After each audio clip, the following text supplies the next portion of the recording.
성탄절을 4일 앞두고 있습니다.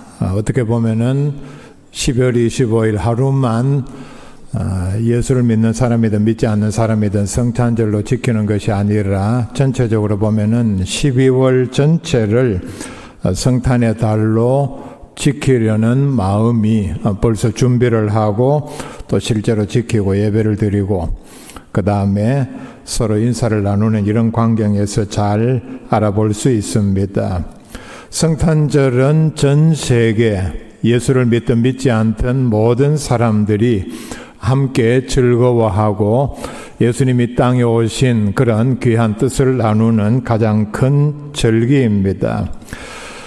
뭘 보면 아는가 하면은 예수 믿지 않는 사람들까지도 12월에 인사할 때에 메리 크리스마스라고 하는 그 말들을 보면은 잘 알 수 있습니다. 그리고 전체적으로 1년 거의 마지막에 있는 명절이기 때문에 선물을 준비하고 돌아보면서 1년 동안 내게 고마웠던 사람들 그리고 많은 은혜를 베풀어 주었던 사람들의 그 덕을 기억하고 감사의 표시로 이렇게 선물을 나누는 그런 계절이기도 합니다.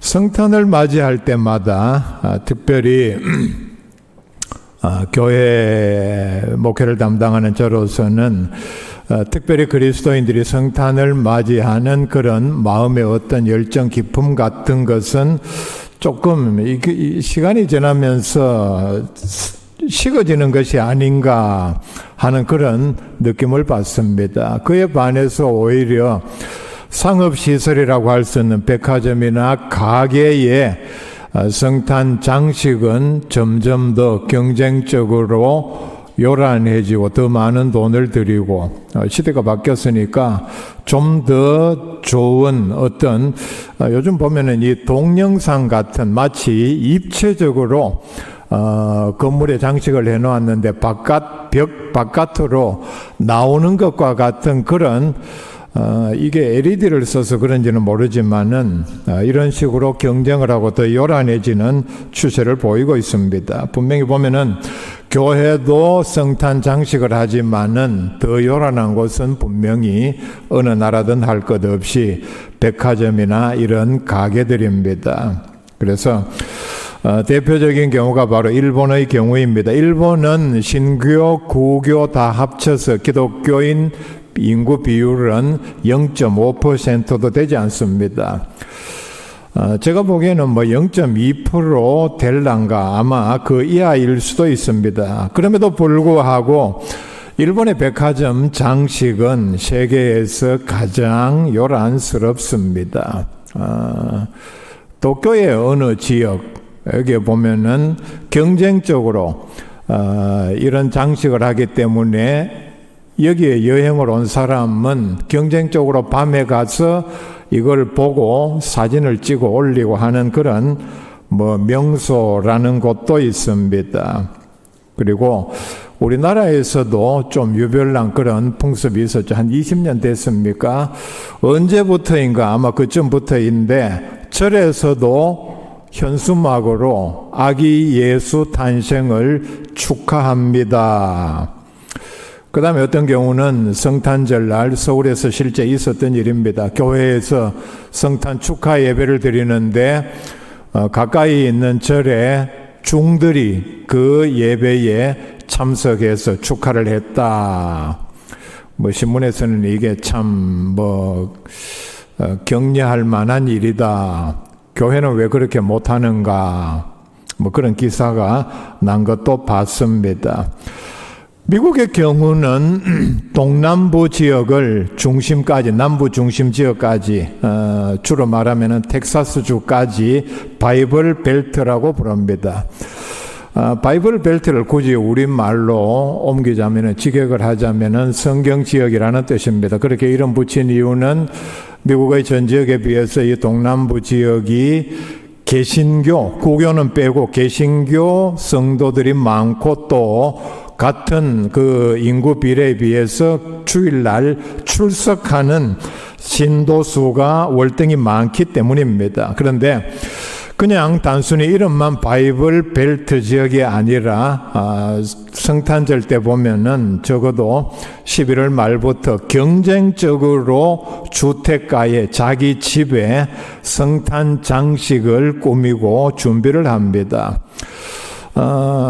보통 한 집에 이렇게 장식을 하는데 우리는 이렇게 선으로 이렇게 빛으로 많이 하는데 입체적인 조각상까지 전체적으로 불이 아주 조명이 화려하게 들어오는, 그래서 제가 알아보니까 한 집에 이렇게 꾸미는데 평균 비용이 2,500불 정도 평균입니다. 그래서 저도 처음에 공부하러 갔던 지역이 남부 지역이기 때문에 성탄절이 되니까 목사님들, 사모님 중심으로 그런 얘기들이 돌더라고요. 어디에는 가니까 이 지역 전체가 주택가에 성탄 장식을 얼마나 화려하게 해놓았는지 참 구경도 하고 왔다. 저도 다른 분들과 함께 저녁 식사를 하고 오는 길에 그쪽으로 들러서 한번 봤는데 정말 깜짝 놀랄 정도로, 야, 이렇게 여유가 있고 이렇게 많은 돈을 들이고 참 이런 기발한 장식품들을 다 동원해서 장식을 하는 그런 모습들을 봤습니다. 미국의 그 모든 교회는 보면은 성탄 행사를 12월 5일부터 10일 사이에 다 마칩니다. 그들이 하는 행태를 보면은 해치운다는 말이 맞을 정도입니다. 그래서 어떤 발표회도 하고 사실 굉장히 화려하게, 저도 여러 군데 가서 많이 봤는데 마치 방송국의 어떤 행사를 보는 것처럼 굉장히 준비도 많이 하고 엄청나게 거창하게 하는 광경을 봤습니다. 그런데 정작 12월 25일 성탄 전날은 어느 곳에도 성탄 축하 예배로 모이는 모습을 보지는 못했습니다. 궁금해서 제가 물어봤습니다. 왜 그런가? 성탄 행사는 뭐 12월 달에 아무 때나 편리한 대로 일찍 당겨서 하면 그만이고, 그 다음에 정작 성탄절에는 가족들하고 휴가를 가야 하기 때문에, 그리고 주일날 예배를 드렸으면 됐지, 구태여 평일날 그렇게 크리스마스라고 교회에서 모여 예배를 드릴 필요가 있느냐 하는 대답을 들었습니다. 이미 주보 광고를 보신 분은 목요일 날 성탄 축하 예배를 11시에 드린다, 제가 이렇게 광고에 넣었습니다. 이미 보신 분들은 또 제가 이 말씀을 드릴 때에 아니 오늘 와서 예배를 드렸으면 되지 목요일 또 와야 되나. 제가 미국에서는 12월 25일은 성탄 축하 예배를 드리지 않는다, 이 말을 원고에 적어놓고 할까 말까 엄청 고민을 했습니다. 제가 오늘 오신 분들 제가 이미 제 눈에 입력을 다 했으니까 만약에 25일 안 오신 분들은 바로 이런 생각을 하는 분들입니다. 오늘 와서 예배 드렸으면 됐지 또 25일 와야 되느냐. 예수 그리스도를 주로 영접하여 구원받은 사람들은 고요하게 경건한 마음으로 성탄절을 맞이하는데, 정작 우리 사회에서 보면은 예수님과는 아무런 관계도 없는 사람들이 이 날을 마치 무슨 파티하는 날로 이렇게 떠들썩하게 이용하는 모습을 봅니다. 인류 역사에서 가장 큰 사건은 예수님께서 이 땅에 사람의 몸을 입으시고 찾아오신 사건입니다. 이 사건이 얼마나 중요하면은 역사에서 기원전 그리고 기원후로 나누는 중요한 분기점이 되었습니다. 그리고 성경에 나타난 가장 큰 이적은 하나님께서 사람의 몸을 입으시고 바로 우리와 함께 거하기 위해서 찾아온 사건입니다. 그 다음에 또 하나는 어떤 방법으로도 구원받을 수 없는 죄인 한 사람이 하나님의 자녀가 된 것이, 우리가 내 자신에게 적용을 해보면은 이것이 가장 큰 기적입니다. 우리는 성경에 나오는 많은 기적할 때에 남의 기적은 사실 그렇게 나에게 중요하지 않습니다. 남들이 교회에 와서 아니면 예수 믿은 다음에 아무리 많은 큰 은혜를 입고 복을 얻었다 할지라도 아니 나도 똑같이 예수 믿었는데 나는 받은 은혜도 그렇게 크지 아니하고 받은 복도 없다면 그게 다른 사람이 받은 복이 나하고 무슨 상관입니까? 우리는 정말 하나님 앞에 기도하고 말씀을 대할 때마다 진지하게 물어야 합니다. 아니 다른 사람들은 그렇게 큰 은혜 받고 엄청난 복을 받았다고 하는데 나는 정작 하나님 앞에서 어떤 은혜를 입었는가? 정말 큰 은혜는 어떤 방법으로도 구원을 얻을 수 없는 내가 전적인 하나님의 은혜로 예수님께서 십자가상에서 죄값을 대신 치루어 주신 덕택에 내가 하나님의 자녀가 되었다는 사실입니다. 이게 성경에서 나오는 어떤 기적보다 큰 기적입니다. 우리는 먼저 여기에 대해서 감사를 해야 합니다.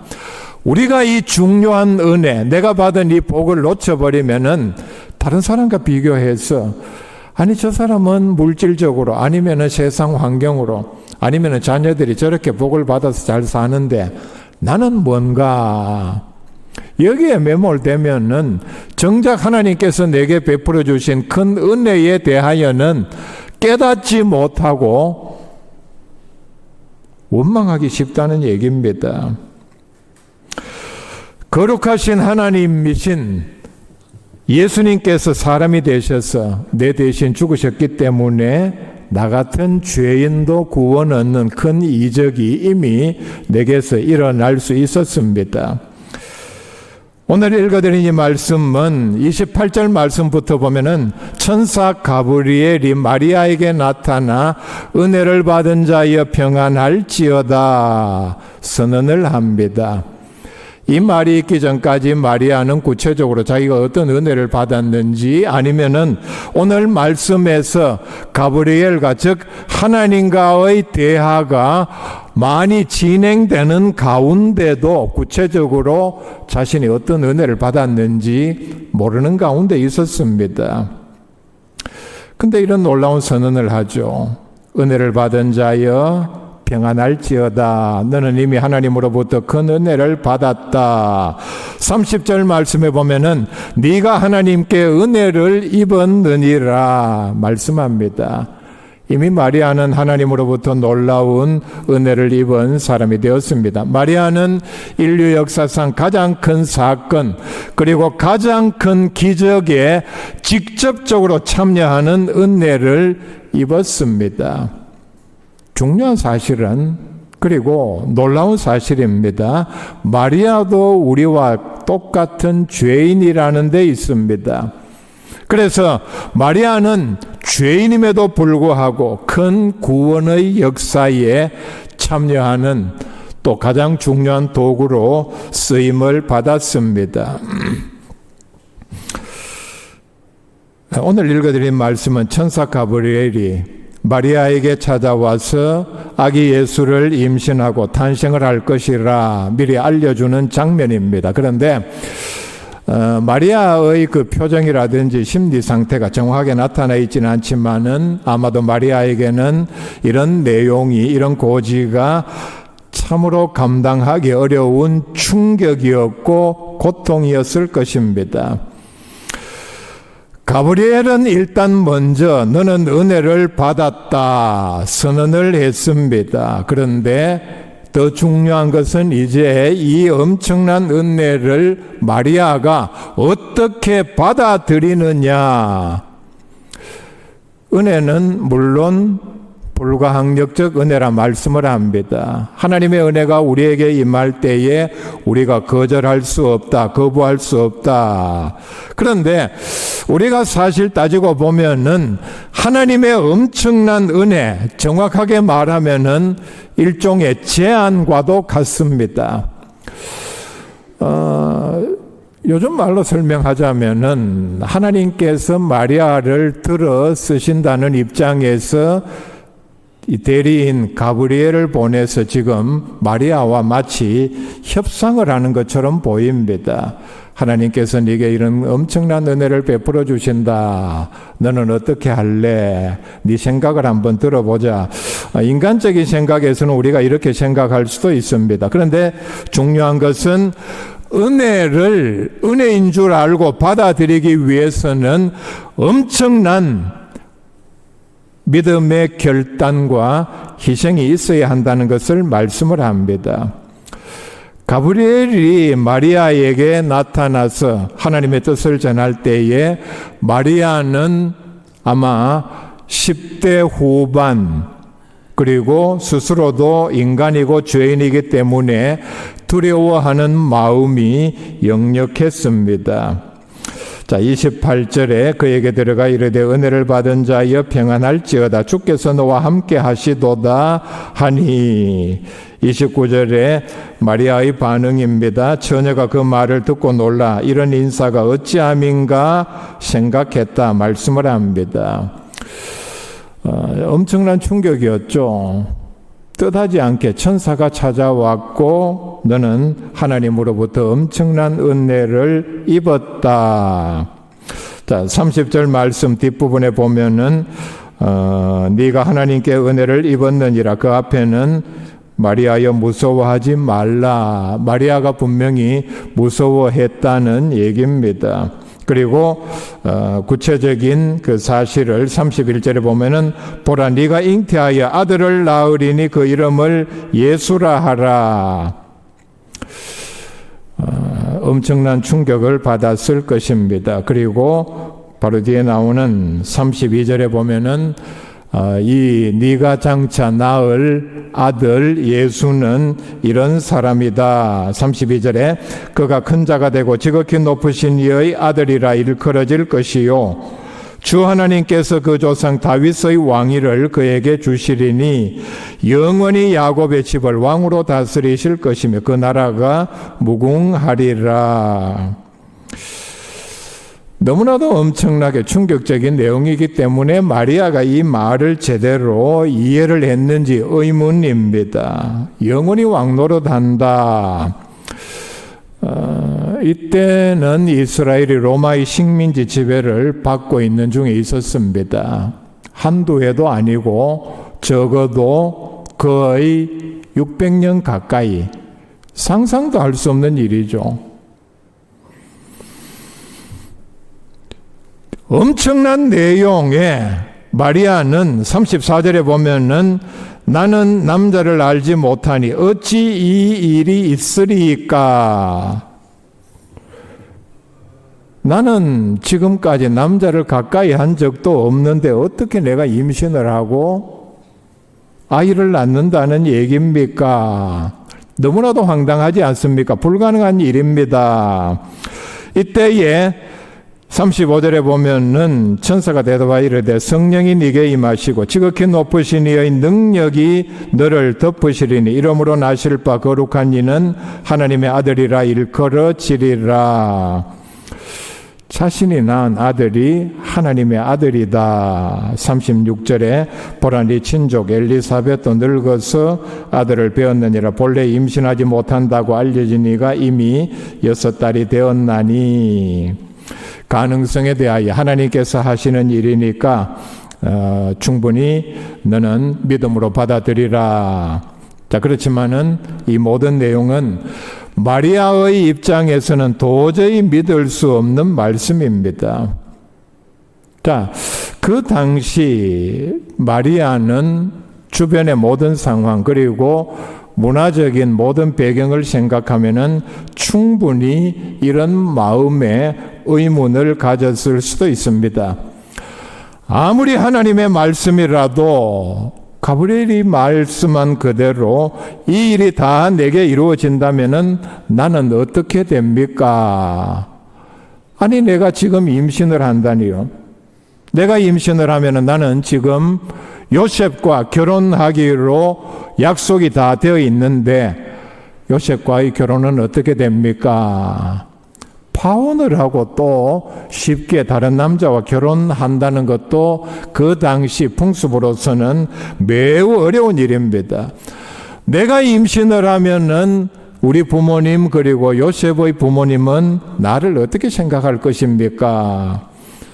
나를 아는 사람들이 나를 어떻게 볼 것이며 처녀가 임신하면은 장녀 취급을 받아서 동네 모든 사람들에 의해서 끌려나가서 돌에 맞아 죽는데 그러면은 임신한 몸으로 나도 죽고 이 아이도 죽는데 그게 있을 수 있는 얘기입니까? 성령으로 임신을 한다고 했는데 이걸 내가 동네 사람들한테 우리 부모에게 어떻게 증명을 합니까? 얼마든지 가질 수 있는 의문이었지만은 일체 마리아는 여기에 대하여 반론을 제기를 하지 않았습니다. 37절에 보면은 아마 마음에 이런 의문을 가졌는지 대저 하나님의 모든 말씀은 능하지 못하심이 없느니라 이렇게 하나님의 전능하심에 대하여 마지막으로 결론적으로 말을 했습니다. 이 말의 뜻은 하나님께서는 이제 네가 하나님께서 엄청난 은혜를 베풀어 주셨으니까 믿음으로 순종하라는 뜻입니다. 굉장히 중요한 말씀이죠.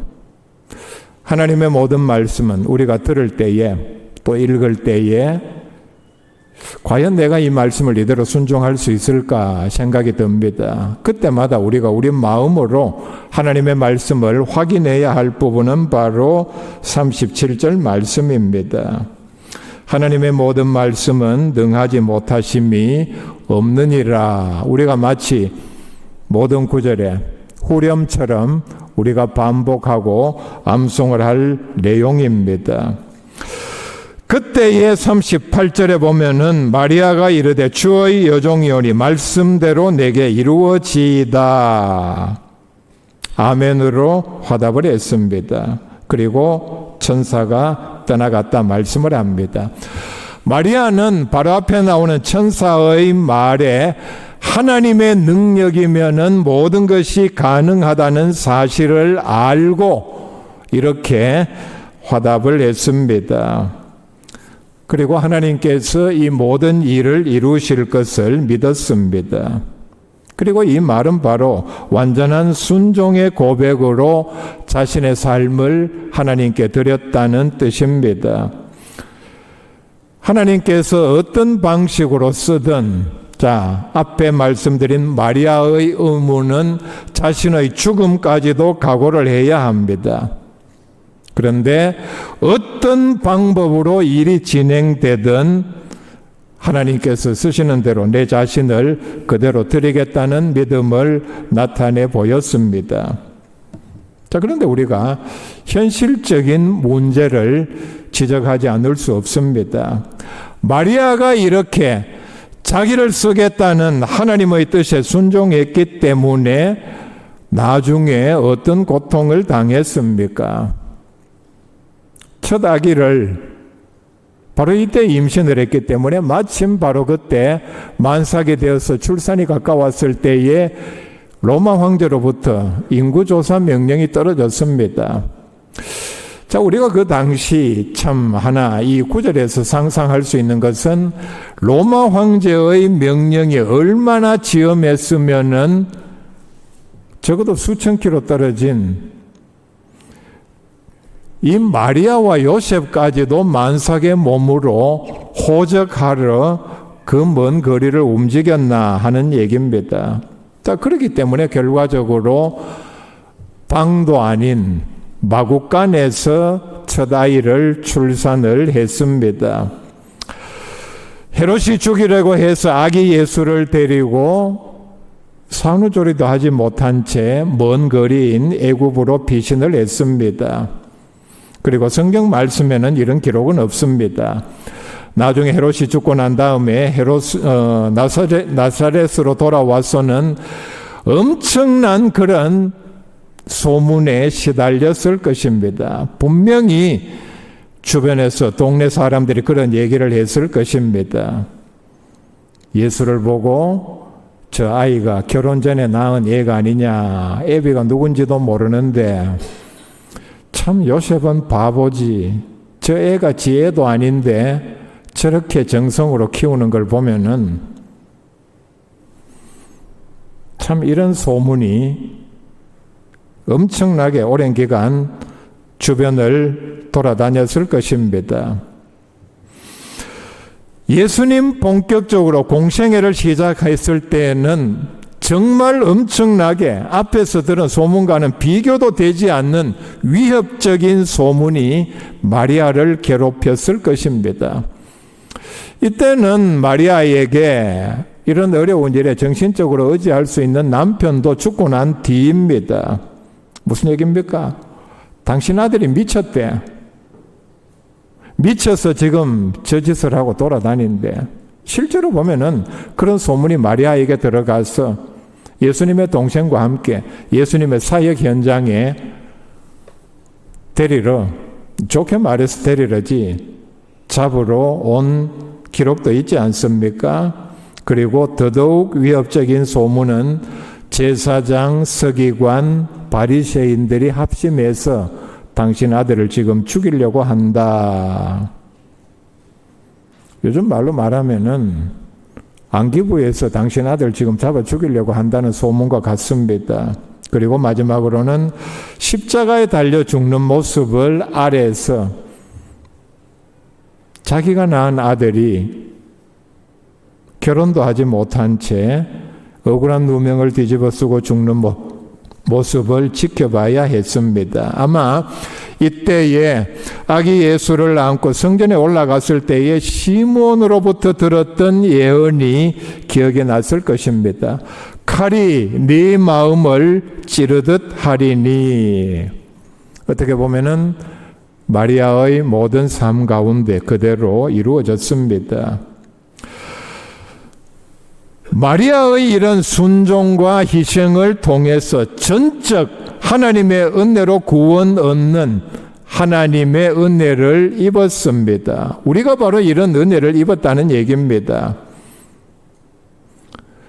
우리가 이런 은혜를 얻기 위해서 먼저 이런 엄청난 희생이 있었다는 것을 보여줍니다. 그리고 자기에게 임한 은혜가 정말 은혜가 되기 위해서는, 즉 효력을 발휘하기 위해서는 먼저 그 당사자에게 순종과 희생이 있어야 한다는 것을 보여줍니다. 우리는 그 본헤퍼가 말한 값싼 은혜, 순종과 희생 없는 은혜를 구하고 있지는 않습니까?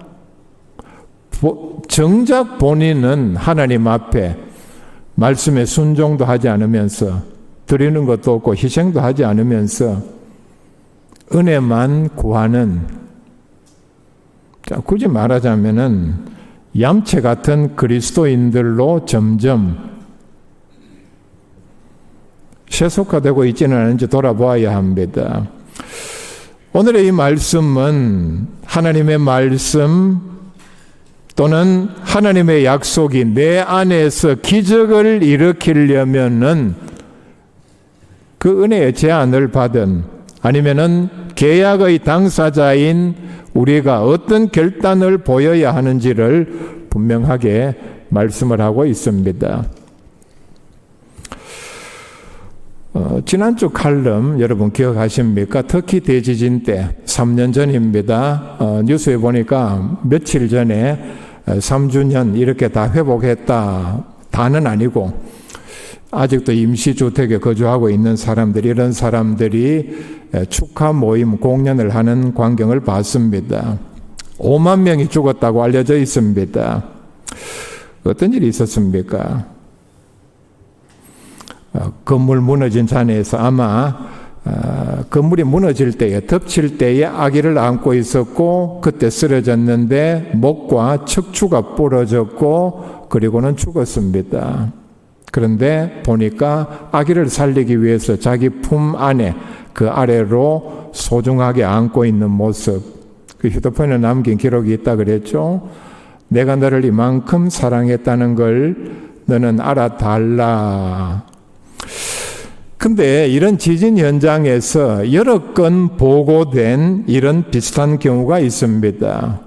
건물이 무너지면서 깔렸고 아기를 안고 있었고, 그리고 아주 좁은 그런 몸도 제대로 움직이지 못하는 상황 가운데서 언제 구조될지 모르죠.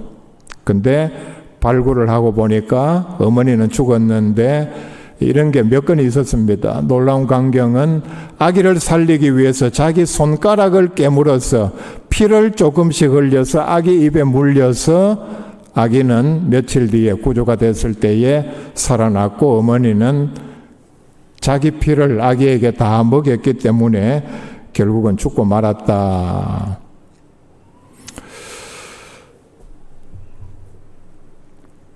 한 생명이 대신해서 사는 것, 둘 다 살면 좋지요. 그러나 어머니의 이런 입장에서 정말 절박하고, 내가 여기서 어떻게 하지 않으면은 이 아기는 죽는다, 이런 상황에서 어머니는 자신은 죽고 아기를 살리는 방법을 선택을 했습니다.